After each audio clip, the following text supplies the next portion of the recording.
Hey everybody, thank you for being here. It is Brenda Kawasa, and this is part of my Empowered Business Leaders community interview series. And today, I'm so thrilled to be talking to my brother, Stephen Blackwell.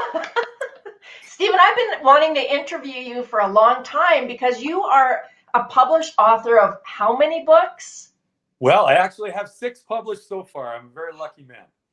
That's incredible. I'm so proud of you. So, Thank you. You've been in the Empowered Business Leaders community for a while now. Yes.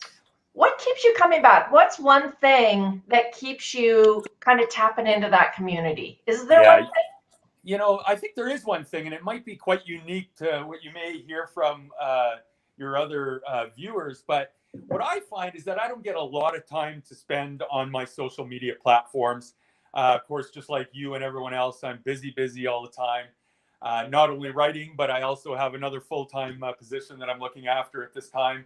So what I find is when I do get a chance to pop onto my Facebook or other media platforms, I do see the community popping up, and I am seeing your posts. And what it does for me is it actually gives me some momentum to continue with my day. And the reason is that although I'm not big on commenting or even taking the time to like or love it, which we're going to talk about that. We're going to talk about that because being the brother, I suppose I should be doing that on a regular basis.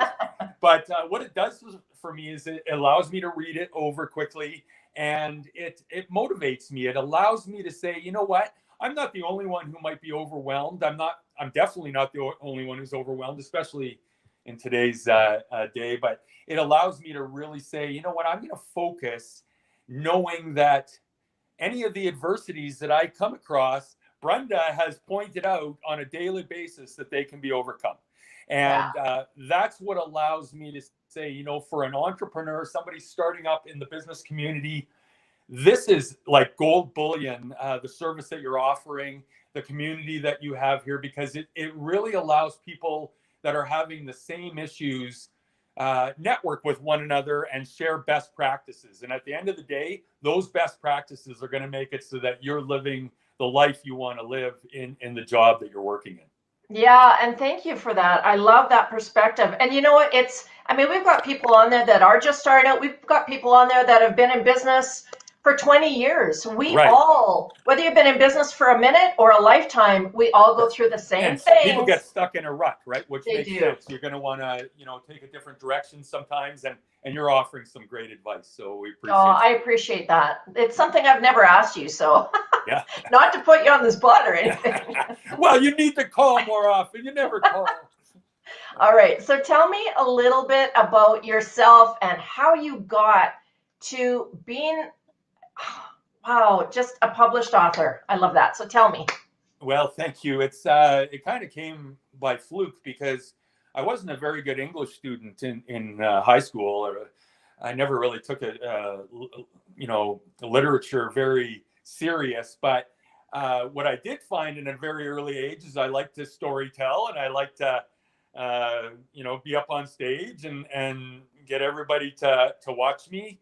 But the fact of the matter is that I realized that I liked writing down my thoughts a lot. They would sit there and nobody would look at them, and they would remind me of things that were important. And that's one of the practices that your community states too. A lot of people say that that's a great way to keep track. But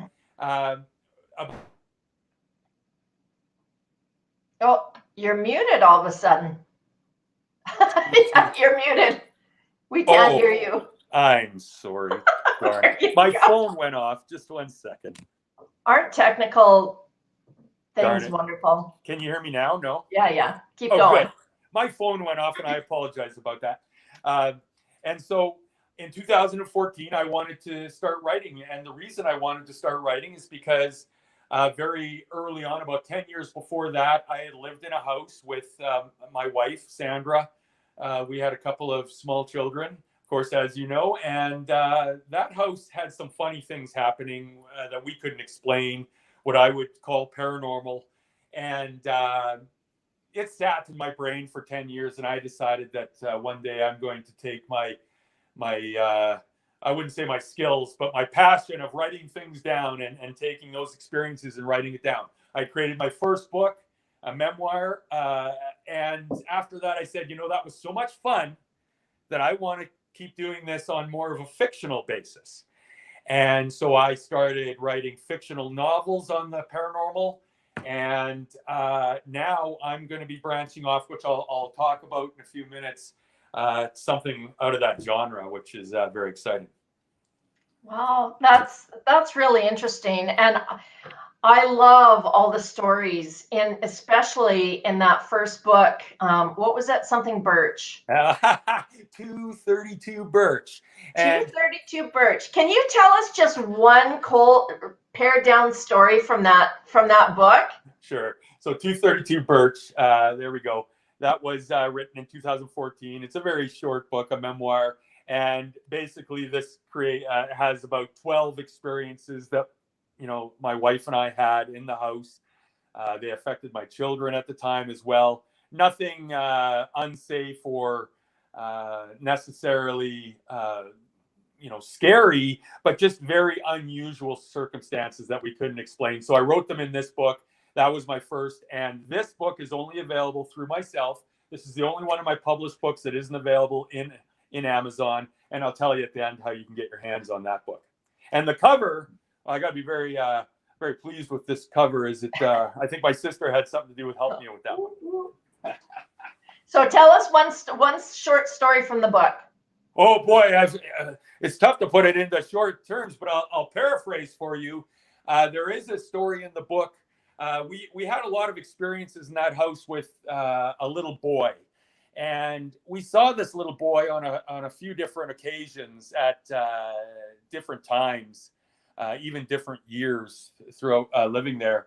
And I will say the one experience I'll tell you is when my wife Sandra was in the kitchen preparing dinner one evening. I was sitting on the couch with the Chesterfield with my son David, and he was only about 2.5 years old at the time. He had just started to learn how to walk. I think he was maybe 2 years old. And he was sitting with me on the Chesterfield. We were watching his shows. And Sandra swears that she saw David walk past her past her peripheral vision in the kitchen and up the stairs. She actually saw through her peripheral vision the little boy go up the stairs. And of course, she looked over at me when she saw that and saw David sitting beside me still. And this was before my daughter Alicia was born. And so that's one of the quick paraphrased stories that are in the book.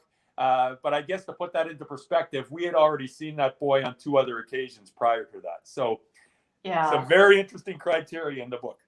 It's a really interesting book. And for those of you who love stuff like that, you have to read the Crib episode. I'm not going to say any more, but I love that. That was freaky. Yeah, the Crib. Okay. Well, and I'll just mention that my daughter Alicia was physically manipulated within her crib, and it wasn't me or Sandra that did it, or David for that matter. He was far too young, but yeah, she was manipulated in the crib. And if you want to know more about how she was moved, you're going to have to understand the whole story behind that nursery and the closet area, which my son said Tukey lived in that closet. And you're going to find out everything you need to know right there. Yeah, it's worth it for sure. So give everybody a brief description of your other published books then. Oh, sure. Thank you. I've got them here because I figured you were going to ask me that anyway. My first fictional novel is The Pale Murphys. This was published by Friesen Press. Nice sized book, about 300 pages. And this is your stereotypical haunted house ghost stories. So this is about a family that moves into a house that has some paranormal history, and they go through a bunch of ebbs and flows as they try to navigate their way with these spirits that live in the house. Really interesting book. And then what I did is I said, I kind of left people on a cliffhanger with that book, so I better write a sequel. And so I wrote the sequel to that book. It's called Jacob Sterling. This is all about a family member that joins the Sterling family, who is the character family in The Pale Murphys. And Jacob is a little bit possessed. So if you like possessed little boys, then this is the book that you're going to pick up as the Yeah, I sequel. couldn't read that one. I I know that one you were I'd worried have about. nightmares. You know, I will tell you honestly, depending on your level of how you enjoy this kind of material, this one is pretty brutal, we'll say. This is kind of the only book in my repertoire that's got a little bit of blood in it and some nasty words. So maybe you shouldn't, unless you're really interested in that kind of stuff. Okay. Now, the next one I wrote is my biggest novel so far, Mr. Tom. I'm really excited about this one. That was my favorite. This is my favorite as well. This is written about a deserted Fijian island that two groups of people meet up on. They build a relationship with each other, and there are over 20 coincidental things that happened in this story. If you were reading the book from top to bottom, you would see that there's about 20 things that if they didn't happen, the story wouldn't come together the way it does. And so this is a really great book to sit back, especially if you're sitting on the beach in Mexico or somewhere and you need something to read. Mr. Tom is really going to do it. It's all about one man's reincarnation, basically. Yeah, it's an easy read and so interesting. I love the story development. Thank you. And then I started thinking about how I'm going to stem off away from the ghosts. And I said, well, how, paranormal means much more than, ghosts, for instance. And so I wrote Cascadia. And Cascadia is, first of all, it's got the greatest cover of all because that's my beautiful daughter on the front. But Cascadia was written for two purposes. First of all, like I said, I wanted to get away from the ghosts. So what I did on the paranormal aspect of this book is I created the little girl, Jordana is her name within the story, and she's got a very special gift, a psychic ability, if you will, which is also very paranormal in our world right now. And Cascadia is all about the major fault line that lies beneath Vancouver Island, through Vancouver, all through the Pacific Northwest. It's connected with the San Andreas Fault.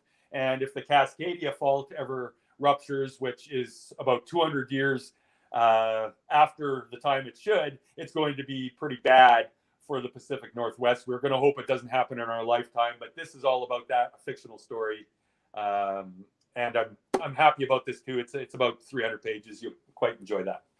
Awesome. And last, I will mention that I stemmed off to a completely different way of looking at things. I went into more of a literary criticism, an opinionated series, and I wrote the book, A Cognitive Project. The Cognitive Project is a series of 9 different subjects from 9/11, the paranormal, the universe, religion, the pyramids, and JFK assassination. Some of the things that are interesting subjects in today's life that have been around sometimes for many years and have many different opinions associated. What I've done with this book is I've kind of looked at all of the opinions, whether they be the conspiracy theories or the documented results from these subjects. And then I've come up with my own opinion on what I think. And so I put those 9 subjects here. That was released earlier this year. And I don't have anything to show you, but I've actually got a second cognitive project that will be released at the very beginning of January. It's in the editing stage right now. That will be my 7th published book. And that's going to be a whole another 9 subjects, such as reincarnation, Atlantis, nuclear war. We talk a little bit about aliens in that one, as well as the future and some interesting ways that the government might be programming us to think and do the things that we do. But you know what? These are controversial subjects that sometimes aren't great to talk about one-on-one with somebody. But when you put it in a book, you allow them to kind of look at it and then gain their own opinion from it. And that's all I'm asking, is that you take the chance and look at that and see if it's something that you might have wondered all along. So I'm looking forward to bring out the second one for sure. As our viewers can imagine, dinner table discussion between our two families can be pretty interesting. Yeah, that's for sure. That's So for sure. is there anything, like, what's next? Are you going to continue in that genre, or what are you thinking? That's a great question, Brenda. And so a lot of my readers, and I will be honest, I don't have thousands and thousands of readers that I know of, but I do have Yet? some yet. But I do have some readers as I build my platform that communicate with me on a daily basis or a weekly basis.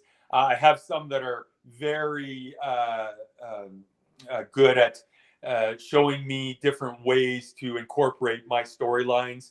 And so, to answer your question, my next book after this second cognitive will be a whole different genre. I'm writing an encyclopedia atlas, and that's going to be maps and flags and information on every country of the world. I've always been a fan of geography, and I've always wanted to build kind of an atlas. Now that I've got a platform that I can do that, I'm taking some time and doing a lot of research on the countries of the world, and not only educating myself, but putting together some information in a large format book. This will be one of those really large hardcover books that can be picked up as a good Christmas present or something that you can give to your family members, and it's going to give them some detailed information on the countries of the world. So how different is that than a normal encyclopedia or a normal atlas that we all have in our basement? Sure. You know, what I've done is I've combined the two, which isn't really available at this time. You're rather, I mean, most people aren't using these hard copies anyways. They can go right to their computer and bring up any of this information. But believe it or not, there are some people that still like the smell of a nice, fresh book, and they like cracking the pages and looking at nice color images at their convenience without being on a device. And so the difference would be that the atlas and the encyclopedia are together within one book. So you've got all the maps of the world, as well as encyclopedia information on each country, interesting facts, and as well as, you know, populations, square areas, and religions, and so on, are all at your fingertips there. Okay.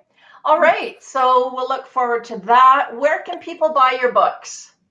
Oh, well, you know what? My books, all of them except for 232 Birch, are available anywhere on Amazon. And that would be Amazon USA, Amazon Canada, also available in the UK, Denmark, France, Spain, Italy, Japan, and Australia. And you can also contact me for direct distribution as well. I can mail any books out to you that are signed copies if you're interested. You're going to find that most of my books are running around the $20 mark online. You'll also see that the Cognitive Project is actually on Amazon right now at $15. So okay, cool. And I do have Mr. Tom does have an audiobook as well available, and I do have ebooks available online as well. So excellent. Well, maybe we can post some links I appreciate that as this gets out there. So yeah. Thank you, Stephen. That's really interesting. And it's really, I find it fascinating to find out from where you started to where you're now going. Yeah.